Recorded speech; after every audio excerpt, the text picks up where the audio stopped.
आज जो ऋण का मेगा शिविर आप सबों के सहयोग से लगा है, इसमें जिला पदाधिकारी की अनुपस्थिति में डीडीसी सर के निर्देश पर मैं यहाँ एज ए डायरेक्टर आप सबों के बीच मुखातिब हूँ।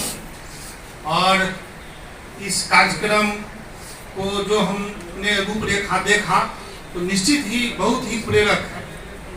इसमें हमने देखा कि बैंक बढ़ चढ़ करके हमेशा ऋण देने का काम करती है, उद्यमी भी उस का लाभ उठाने के लिए तत्पर है और जो भी उद्योग विभाग के पदाधिकारी है वो इसमें फैसिलिटेशन का काम करते हैं और उसके फैसिलिटेशन में जितने भी तरह का सहयोग की अपेक्षा होती है, बॉन्डिंग की आवश्यकता होती है, उसमें जिला प्रशासन एक महत्वपूर्ण सीमेंटिंग एजेंसी की तरह काम करते हैं।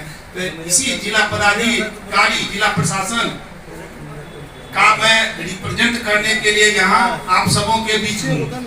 हम जब देखे ये कार्यक्रम तो दो तीन बातें मुझे इस जिला में आने के बाद मुझे लगा है कि यहाँ के लोग बहुत ही मेहनती है और इंटरप्रेन्योरशिप उद्यमिता के ही माध्यम से समाज में महत्वपूर्ण बदलाव हो सकता है। तो उद्यमिता को बढ़ाने के लिए, भारत को स्किल्ड इंडिया बनाने के लिए, युवकों को रोजगार से जोड़ने के लिए, उसमें महिलाओं की सहभागिता सुनिश्चित करने के लिए इस तरह का जो भी कार्यक्रम आज आयोजित हुआ है उसका दूर तक इम्पैक्ट आप लोगों के माध्यम से हो। इसीलिए जितने भी हमारे प्रेस के बंधु हैं उससे मेरा आग्रह होगा कि इसको लगातार आप बढ़ा चढ़ा करके न्यूज देंगे ताकि लोगों में प्रोत्साहन बढ़े और अगली बार और ज्यादा से ज्यादा युवक युवतियां स्वरोजगार के लिए फाइनेंस ले और जो भी गाइडलाइन है उद्योग विभाग का उसके तहत अपना मैन्युफैक्चरिंग यूनिट इस्टेब्लिश करे ताकि समाज के बदलाव में और रोजगार के सीजन में एक अग्रतर कार्रवाई लगातार निरंतर चलते रह सके। यहाँ पर हमने देखा है कि 100 बेनिफिशरीज को लोन 6 करोड़ 40 लाख रुपया हुआ है, जिसमें 2 करोड़ 67 लाख ऑलरेडी डिस्बर्स हो गया है। यह बहुत ही खुशी की बात है। और आप सभी यह जानते हैं कि बैंक का चुनौतीपूर्ण काम है और बैंक जो भी लोन आपको दे रही है उसको आप निश्चित रूप से सदुपयोग करेंगे, उद्योग धंधा स्थापित करेंगे। खास करके बहुत लोग होते हैं कि ऋण ले लेते हैं, आजकल करने के चक्कर में वो उद्योग धंधा स्थापित करने में विलंब हो जाता है, प्रोजेक्ट कॉस्ट बढ़ जाता है या किसी कारण से वो नहीं शुरुआत हो पाता है तो अनावश्यक फिर बैंक का दबाव और सरकार का दबाव उस पर पड़ता है तो एक नकारात्मक माहौल जाता है। इसीलिए आप सबों से आग्रह है कि जो भी आप वो ले रहे हैं उससे निश्चित रूप से यूनिट के निर्माण में आप अपना सब चीज अपने तरफ से भी कुछ पूंजी लगा करके अपने जो भी बचत है अपने परिवार सगे संबंधी मित्र से भी आप ले करके उसको शुरुआत करेंगे। इसी आशा के साथ, इसी विश्वास के साथ हम लोग आप सबों के बीच में आए हैं कि आप लोग इस चीज को आगे बढ़ाएंगे।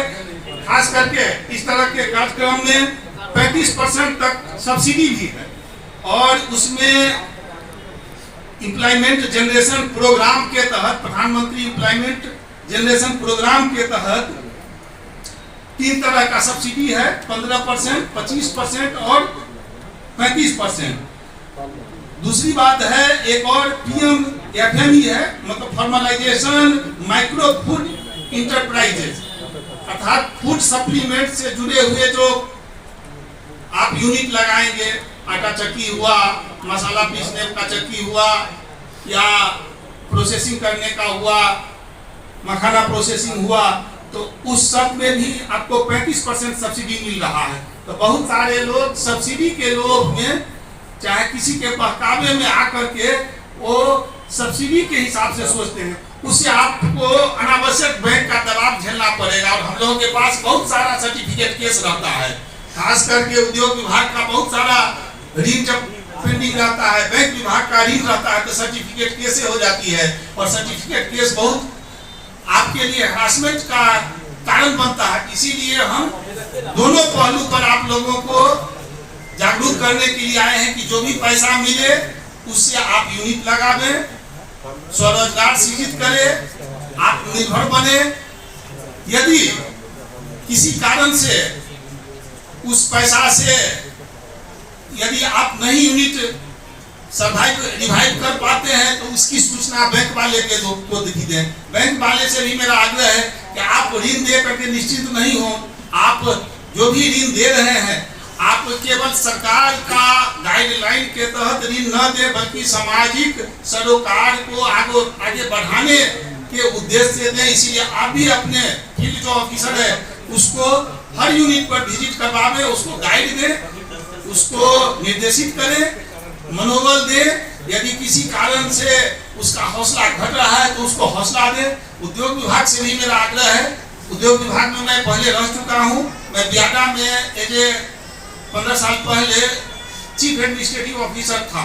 तो इंटरप्रेन्योरशिप क्या होता है, उद्योग धंधा क्या होता है, कैसे समाज महत्वपूर्ण बदलाव ला सकता है, वह सब आप सबों के हाथ में है। और इसी सब का समय कहने के लिए पर्याप्त है कि समाज में बदलाव होगा, हम एक स्किल इंडिया की तरफ बढ़ेंगे, युवक स्वरोजगार खोजने में सक्षम रहेगा और महिला भी अपनी सहभागिता समाज में निश्चित तौर पर उपलब्ध कराएगी।